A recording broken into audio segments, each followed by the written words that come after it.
Hallo und herzlich willkommen zu diesem Video. In diesem Tutorial möchte ich dir einmal zeigen, wie die einzelnen Proben von Foundry DSA funktionieren.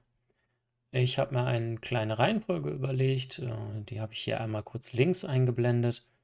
Ansonsten werde ich aber die einzelnen Abschnitte auch in YouTube mit Timecodes versehen, sodass du zu der passenden Stelle, wenn du direkt dazu eine Frage hast, springen kannst. Fangen wir direkt an mit der Talentprobe. Dafür gehen wir in den Talentbogen und um eine Talentprobe auszulösen, könnt ihr erst einmal, und das ist der gängigste Weg, direkt in den Charakterbogen gehen und auf die 3 Würfel der Talentprobe klicken. Dann öffnet sich das Probenfenster. Hier habt ihr jetzt verschiedene Möglichkeiten. Zum einen fangen wir an hier oben bei dem Modifikator. Das erste Feld ist der grundsätzliche Modifikator. Das bedeutet, wenn euer Spielleiter euch eine Probe erleichtert um 1 gibt, könnt ihr hier mit Linksklick die Erleichterung eingeben, also die Zahl erhöhen, mit einem Rechtsklick vermindern. Auch der Rechtsklick funktioniert, um eine Erschwernis einzugeben. -3 bedeutet eine Erschwerung von -3, +3 eine Erleichterung von 3. Das geht in den Feldern daneben genauso. Es gibt nachher ein paar Felder, da funktioniert das nicht. Also wenn dieses Feld nicht auf Links- und Rechtsklick veränderbar ist, dann könnt ihr auch einfach reinklicken, die Zahl durch eine andere ersetzen und fertig. Jetzt habe ich diese Probe direkt mit mit der Verwendung der Enter-Taste ausgelöst. Ich gehe noch mal kurz rein. Ich möchte nämlich noch ein paar weitere Punkte ergänzen. Also das erste ist der grundsätzliche Modifikator. Danach habt ihr die Möglichkeit, die einzelnen Teilabschnitte der Probe zu erschweren oder erleichtern. Wir haben die Körperbeherrschungsprobe gewählt, die wird gewürfelt auf Geschicklichkeit, Konstitution. Und wenn euch euer Spielleiter eine Erschwerung nur auf den zweiten Teil gibt, dann könnt ihr das genauso hier durchführen und nur die zweite Geschicklichkeitsprobe erleichtern oder erschweren. Außerdem könnt ihr, wenn ihr mit solchen Haus- oder Sonderregeln spielt, sogar die Proben, die Eigenschaften auswechseln. Das bedeutet, ihr klickt hier oben drauf, bekommt die Auswahlliste verschiedener Eigenschaften, nehmt hier eine andere und dann würde die Körperbeherrschungsprobe den ersten Wurf nicht mehr gegen Geschicklichkeit würfeln oder Gewandtheit würfeln, sondern gegen die Intuition. Dahinter kommt der Fertigkeitswert, den ihr auch erhöhen oder senken könnt. Das ist keine direkte Erschwernis, aber sagen wir mal, ich habe eine Körperbeherrschung von 10 und irgendeine Sonderfertigkeit oder irgendein Vorteil oder auch euer Meister sagt euch an, diesen Fertigkeitswert zu verändern, könnt ihr das hier hinten tun. Genauso mit der Qualitätsstufe, die am Ende dabei rumkommt. Darunter befindet sich etwas, was aus dem Grundregelwerk kommt. Dort gibt es eine grundsätzliche Schwierigkeit für die Proben. Wenn ihr damit spielt, dann gibt es einmal leichte Proben, die sind erleichtert um 1, sehr leicht um 3 und es gibt schwierige und so weiter. Also dahinter steht auch die jeweilige Erleichterung mit einem Plus, die Erschwernis mit einem Minus. Ganz wichtig zu beachten ist, dass sie hiermit verrechnet wird. Das heißt, habt ihr hier einen Modifikator von -3, also eine Erschwernis von 3 eingerechnet, die Probe ist aber leicht. Solche Angaben könnt ihr vom Spielleiter bekommen oder ihr als Spielleiter könnt sie auch geben.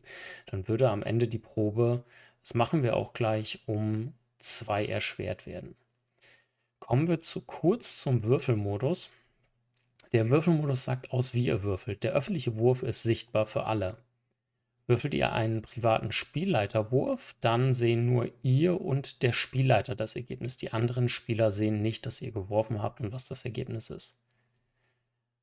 Würfelt ihr einen verdeckten Spielleiterwurf, seht ihr als Spieler nicht, was ihr gewürfelt habt und wie das Ergebnis ist, sondern nur der Spielleiter. Und der private Wurf ist ein Wurf nur für euch selber. Das gilt für alle Proben, wo ihr das auswählen könnt. Die Möglichkeit habt ihr hier unten rechts beim Chat auch. Dort könnt ihr auch nochmal auswählen, wie generell eure Proben aussehen. Wählt ihr hier unten zum Beispiel privater Wurf aus. Ich lösche mal kurz meine Körperbeherrschungsprobe und würfelt dann auf Körperbeherrschung. Dann wird automatisch von hier unten der private Wurf hier in das Würfelfenster übernommen. Ich persönlich spiele ganz gerne mit öffentlichen Würfen, aber das könnt ihr dann als Spielleiter zum Beispiel, wenn ihr ausschließlich privat würfeln wollt, hier unten umstellen. Das wird für alle eure Proben aus den Charakterbögen übernommen. Gehen wir zurück in die Körperbeherrschungsprobe. Wir haben hier eine Erschwernis von 3 gesagt. Das ist aber eine leichte Probe.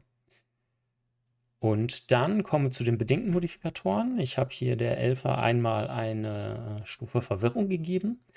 Und wenn ihr seht, dass diese bedingten Modifikatoren grau hinterlegt sind, dann werden sie für diese Probe angerechnet. Wenn ich sie jetzt einmal anklicke, dann ist sie nicht mehr grau hinterlegt, dann ist sie deaktiviert und würde bei dieser Probe nicht gelten.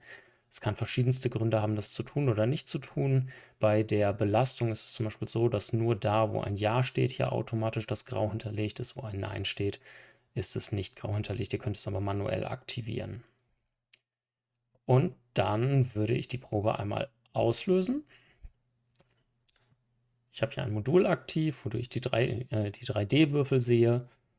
Und hier unten rechts habe ich jetzt das Ergebnis meiner Probe. Ich habe unglaublich schlecht gewürfelt, eine 19, eine 20, eine 17.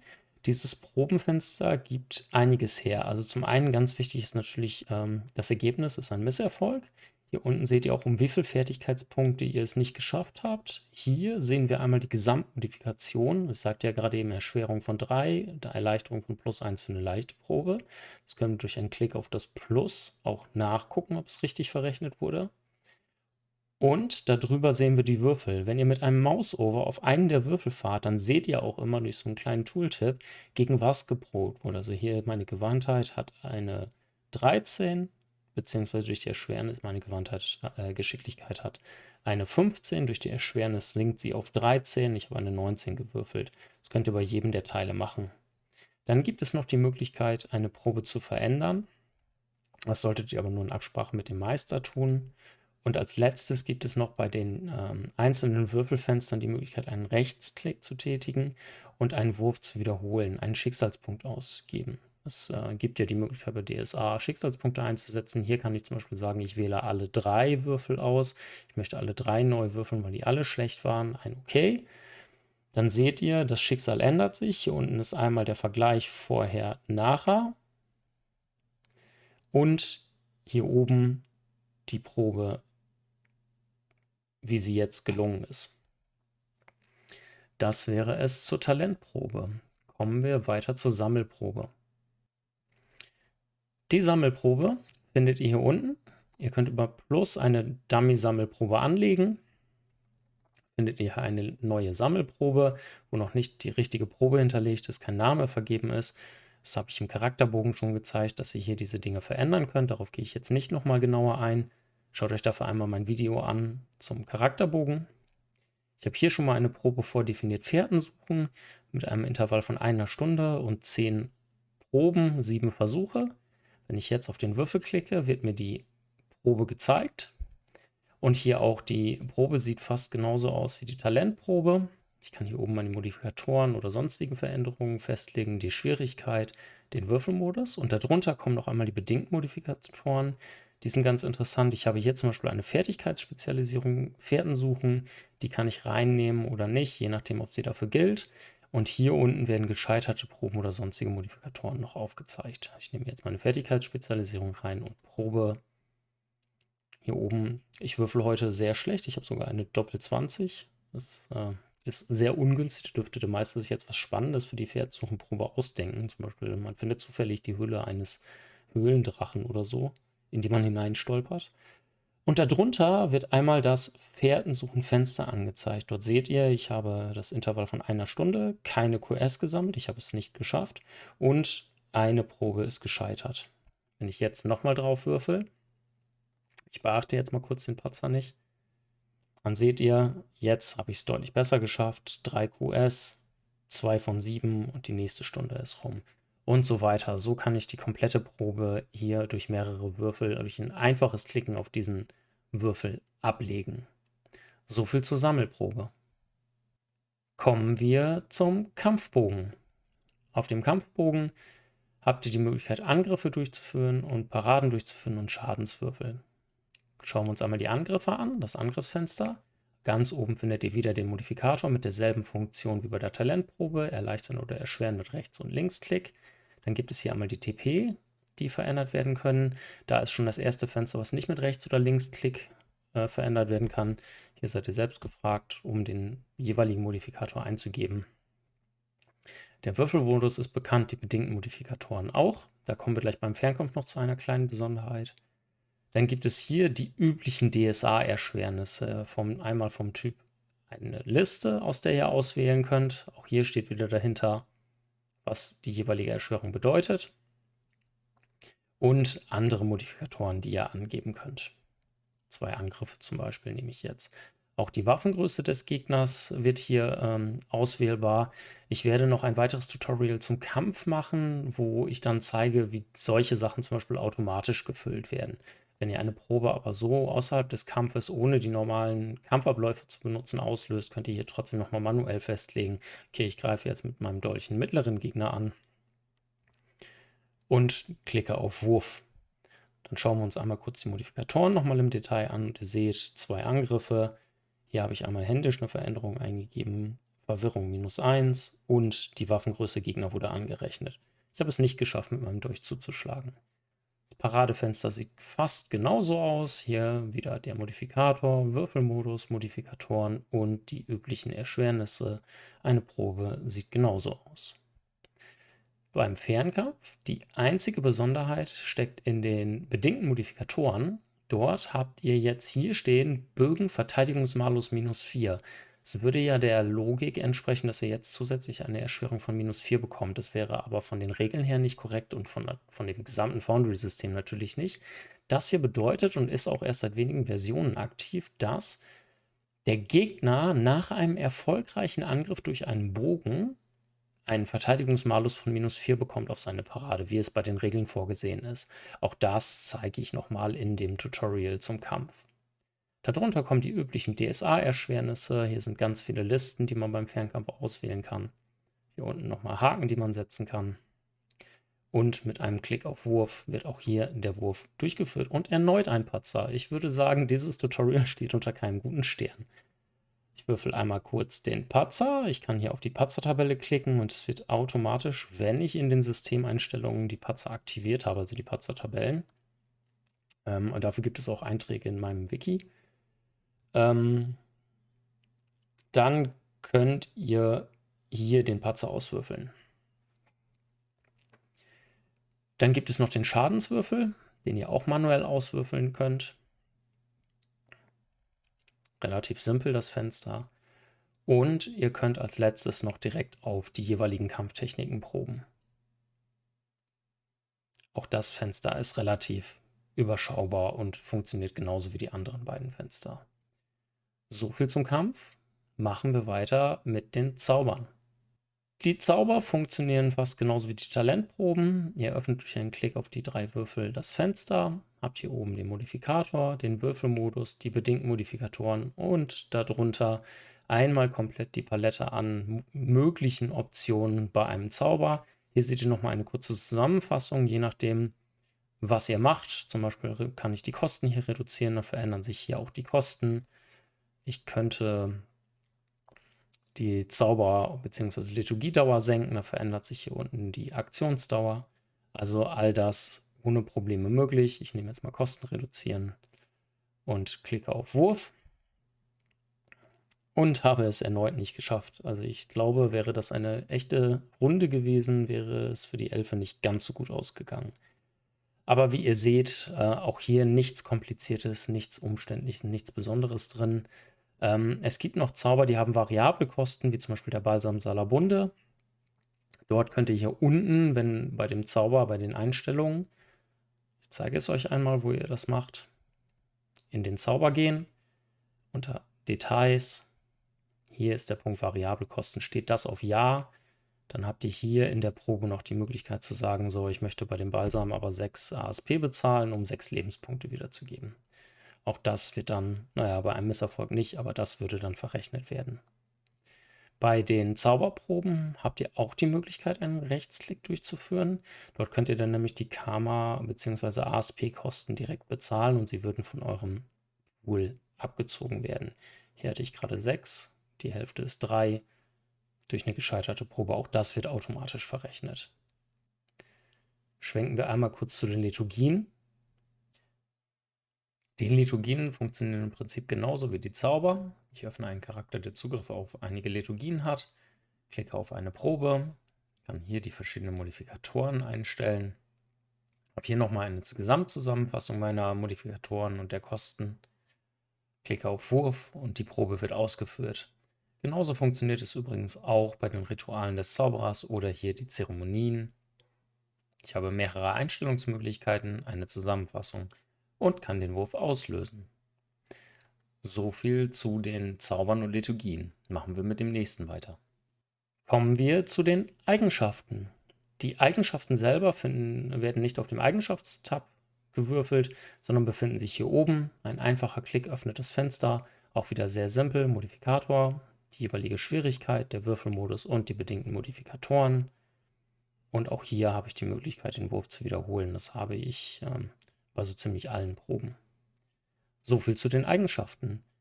Jetzt will ich übergehen zu den Chat-Befehlen. Der erste Chat-Befehl, den ich zeigen möchte, ist der sogenannte Probe-Anfordern-Befehl. Erstmal grundsätzlich, wenn ihr die Chat-Befehle in der Übersicht haben wollt, gibt es hier einmal das Fragezeichen. Wenn ihr dort draufklickt, kriegt ihr eine Nachricht, wo nochmal die gängigsten Chat-Befehle aufgelistet sind, mit einer kurzen Erklärung und Beschreibung. Ich möchte jetzt eine Probe anfordern, also einen Wurf anfordern. Ich sehe schon RQ, Leerzeile, und er schlägt mir dann schon die ersten vor. Und direkt beim Tippen kann ich dann mit einem Tab, sobald ich den einen Treffer habe, den ich möchte, den Begriff vervollständigen, die Enter-Taste drücken und es erscheint dieses Chatfenster. Wenn ich jetzt als Spielleiter, aber auch als Spielleiter muss ich einen Token markiert haben, als Spieler habe ich ja meistens meinen Token markiert, auf dieses Fenster klicke, öffnet er direkt das Probenfenster. Das ist, wenn ihr von den Spielern eine Verbergenprobe oder sonst was verlangt, könnt ihr als Spielleiter einfach hier die Probe in den Chat stellen und die Spielleiter brauchen ihren Charakterbogen nicht öffnen. Das ist gerade gut, wenn ihr in einer Szene seid, die viel Aufmerksamkeit der Spieler erfordert, wo sie zum Beispiel einen Dungeon erkunden oder so. Da könnt ihr netterweise als Spielleiter diese Proben hier auslösen. Es gibt auch noch andere Wege, diese Proben hier reinzustellen. Das würde ich aber in anderen Tutorials einmal vorstellen. Kommen wir zur Gruppenprobe. Die Gruppenprobe ist eine Probe, bei der die jeweiligen Beteiligten zum Gesamtergebnis beisteuern. Ich erkläre das am besten direkt an einem Beispiel. Sagen wir, es ist das übliche Seilziehen zweier Parteien. Könnt ihr sagen, okay, wir haben hier eine Group-Check Kraftakt. Ich schicke das in den Chat. Und dann, wenn einer der Spieler auf diese Probe hier klickt, also diesen Kraftakt mit seinem Charakter auswürfelt und durchführt, wird die erreichte QS, die meine Elfe jetzt hier nicht schafft, direkt hier oben angerechnet. Ihr seht auch, hier wurde zumindest vermerkt, dass sie es nicht geschafft hat. Ich kann mir jetzt einmal den nächsten Charakter schnappen. Nehmen wir mal einen Zwerg zur Unterstützung, um der Elfe beim Tauziehen zu helfen. Ich markiere ihn als Spielleiter. Klicke auf Kraftakt, lasse würfeln und wir sehen, das sieht schon ganz anders aus. Wir haben eine gesammelte QS von 3. Ich könnte jetzt noch 2, 3 weitere Spieler hier drauf würfeln lassen und danach würde ich als Spielleiter dieselbe Probe nochmal hier reinstellen und mit meinen NSCs den Gegenpart hier proben. So könnt ihr auch zum Beispiel eine Sinnesschärfeprobe gegen die Verbergenprobe der Gruppe, also die ganze Gruppe probt auf eine Gruppenprobe Verbergen mit einer gesammelten Gesamt-QS gegen die gesammelte Sinnesschärfe-QS des Gegenparts. Gibt es verschiedene Anwendungsbereiche. Probiert es einfach mal aus, die finde ich eigentlich sehr charmant, diese Möglichkeit. Der letzte Befehl, den ich zeigen möchte, ist der einfache Check. Der wurde vor kurzem oder wird noch erweitert durch diese Liste, die ihr hier seht. Die gab es bis zur letzten Version noch nicht, kommt jetzt aber. Dort könnt ihr dann einfach eine Probe auslösen, also nehme ich nur den Befehl, ohne was dahinter, habe ich eine komplett, aber jetzt macht er sogar schon eine Holzbearbeitungsprobe, also ihr seht, die Veränderung habe ich noch nicht bedacht. Ich nehme jetzt einfach mal Sinnesschärfe. Da könnt ihr ohne Charakter, ohne dass es Charakterwerte gibt, eine Probe durchführen. Und zwar ist diese Probe so voreingestellt, dass die jeweiligen Eigenschaften alle auf 12 stehen. Ihr habt 12, 12, 12, ne? Alle anderen Werte auch. Also bei jeder Probe, die ihr macht, sind hier 12 eingetragen. Und ihr könnt dann selbst bestimmen, ja okay, der hat jetzt vielleicht keinen Modifikator, aber der Klugheit hat der ein bisschen mehr. Intuition auch, also 12 plus 2, 14, 12 plus 1, 13. Und der hat einen Fertigkeitswert von 6. Das ist gerade für die Charaktere aus Abenteuern, die ihr nicht manuell anlegen wollt, sehr, sehr praktisch, dass ihr hier darüber einfach eine Probe auf Willenskraft ist zum Beispiel sehr gerne angegeben in den offiziellen Abenteuern. Diese könnt ihr dann darüber direkt ausführen. Einfacher Wurf. Hier wird Alrik angezeigt, wer kennt ihn nicht. Und ihr habt dann ein einfaches Probenergebnis, ohne dass ihr dafür einen Charakter benötigt habt. Auch ein sehr praktisches Werkzeug für den Spielleiter. So, als letztes noch ein ganz kleiner Bonus. Vielleicht haben es einige von euch schon gemerkt. Es gibt hier unten noch eine Leiste und diese Leiste sieht so aus, wie ihr es zum Beispiel aus ja, Online-Rollenspielen kennt. Eine Schnellzugriffsleiste und es ist nichts anderes. Also diese Tasten hier mit 1, 2, 3, 4, 5 bis 0 funktionieren tatsächlich auf den Tastendruck selber. Ihr habt insgesamt 5 Zeilen davon, auf die ihr verschiedene Sachen legen könnt. Und dort könnt ihr, ich nehme mal die zweite, die erste ist bei mir gerade mit ein paar Makros belegt, diese Zeilen könnt ihr mit Proben belegen, gerade so die häufigsten Proben. Das macht absolut Sinn, wenn ihr die Probe dort drauf zieht. Wie macht ihr das? Ihr nehmt eine dieser Proben, ich nehme mal Sinnesschärfe, das wird ein sehr häufiges Anwendungsgebiet sein, und zieht sie einfach hier rein. Dann habt ihr auf der 1 die Sinnesschärfeprobe. Das bedeutet, habe ich meinen Token markiert und drücke die 1, bin ich direkt in der Sinnesschärfeprobe des Tokens. Dasselbe funktioniert als Spielleiter auch. Ich habe mir die Sinnesschärfe hier hingelegt. Ich markiere jetzt einen anderen Token, drücke die 1 und habe die Sinnesschärfe des markierten Tokens. Auch sehr, sehr praktisch, um für Gegner verschiedene Proben auszuwürfeln. Kurze Warnung dabei. Das könnt ihr auch mit Kampftechniken zum Beispiel machen, also mit euren Waffen. Ich nehme jetzt zum Beispiel den Dolch hier, die Angriffsprobe, ziehe sie mir hier hin. Hier steht Dolchangriff. Aber als Spielleiter müsst ihr dann gerade bei NSCs mit verschiedenen Waffen aufpassen. Sie hat den Dolch, das bedeutet, ich kann die Probe einfach starten und auslösen. Aber markiere ich hier meinen Zwerg, der vermutlich keinen Dolch hat, zumindest gehe ich gerade mal davon aus. Ja, der hat tatsächlich einen Dolch, ich nehme den mal weg. Nein, der hat keinen Dolch. Also auch da funktioniert anscheinend die Probe, aber es macht absolut keinen Sinn. Ihr müsst schon ein bisschen aufpassen, dass ihr als Spielleiter hier nicht die Waffen reinzieht. Da gibt es im Kampftutorial aber auch nochmal einen Tipp, wie ihr das besser nutzen könnt als hier unten. Außerdem wurde jetzt vor kurzem diese Schnellzugriffsleiste eingefügt. Die kann auch noch, oder die hat automatisch ein paar Proben außerhalb des Kampfes. Das sind die höchsten Talente des Charakters hier. Wenn ich einen anderen markiere, sehe ich andere Talente. Ihr seht hier auch, hier habe ich die Migration noch nicht durchgeführt. Hier sind noch die alten Symbole. Hier sind aber die stärksten Talente einmal aufgelistet. Und wenn ich einen Kampf starte, dann habe ich im Kampf auch nochmal die wichtigsten Angriffe des Tokens. So viel zur Schnellzugriffsleiste hier unten. Das wäre das Video. Falls ihr Fragen oder weitere Anmerkungen habt, schreibt es mir ruhig in die Kommentare und wir hören uns im nächsten Video.